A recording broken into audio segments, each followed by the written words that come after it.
আসসালামু আলাইকুম। Welcome to Ramzan math কেয়ারের পক্ষ থেকে। আজকের টপিক নবম ও দশম শ্রেণীর উচ্চতর গণিতের দ্বিতীয় অধ্যায়। এই দ্বিতীয় অধ্যায় থেকে আমি একটা গুরুত্বপূর্ণ প্রশ্ন আমি তোমাদের সামনে সলিউশন করে দেখাবো। তা কিন্তু আমি বোর্ডে লিখে রাখছি। এই প্রশ্ন পরীক্ষায় কিন্তু সৃজনশীলের কতে অবশ্যই থাকে, এই জন্য এটা খুবই গুরুত্বপূর্ণ এবং ইম্পর্টেন্ট। যদি এই ভিডিওটা শুরু থেকে শেষ পর্যন্ত দেখো, তাহলে ইনশাল্লাহ তোমরা খুব সহজভাবেই বুঝতে পারবে, অসুবিধা হবে না। তো চলো দেরি না করে শুরু করা যাক।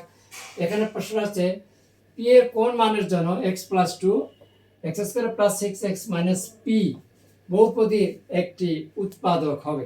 দেখো প্রশ্নটা কিন্তু ইম্পর্টেন্ট। তাহলে আমরা এখানে প্রথমে কি মনে করব, যেহেতু পি এর কোন মানের জন্য, যেহেতু এখানে আছে পি, এর এমন একটা মান হবে যা এত একটা উৎপাদক আসবে।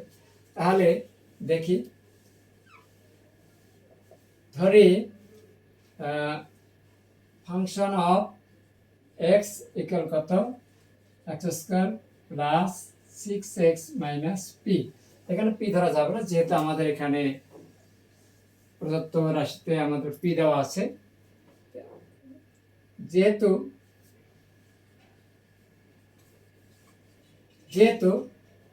এত এর একটি উৎপাদক দেওয়া আছে আমাদের এখানে x প্লাস টু।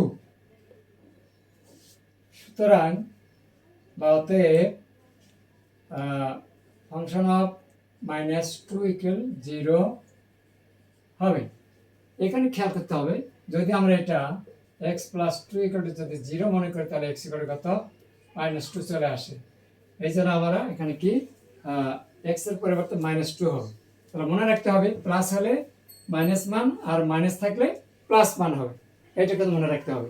এখানে এক্স প্লাস টু আছে না, তাহলে এক্স প্লাস টু যদি মনে মনে জিরো কল্পনা করি, তাহলে এখানে এক্স ইকুয়াল মাইনাস টু হয়। তাহলে এক্স এর পরিবর্তে এখানে চলে আসতেছে মাইনাস টু। যদি এখানে এক্স প্লাস থ্রি থাকে, তাহলে এখানে হবে মাইনাস থ্রি। আর যদি এখানে মাইনাস টু থাকে, তাহলে এখানে হবে শুধু প্লাস টু। এই এছাড়া আর কিছু নাই। এখন অতএব function of minus two equal কত, এই যেখানে বসাবো আমরা, এই জায়গায় এক্স এর পরিবর্তে মাইনাস টু।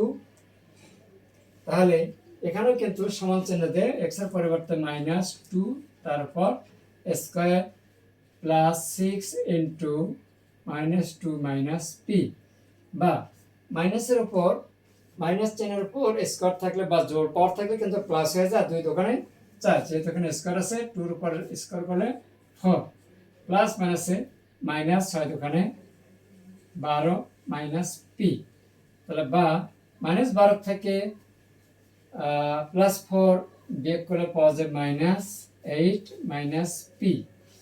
যেহেতু এখানে ফাংশন অফ মাইনাস টু এর মান কত দেওয়া আছে, জিরো, অতএব বা প্রশ্ন মতে লেখা যায় বা শর্ত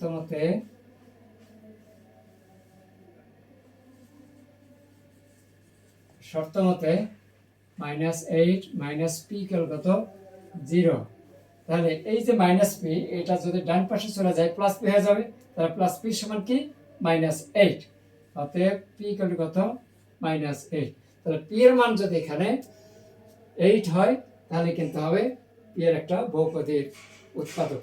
তাহলে এই হচ্ছে আমাদের নির্ণয় মান। তাহলে অতএব নির্ণয় মান ইকুয়াল মাইনাস এইট। এটা ছিল এই প্রশ্নের সমাধান।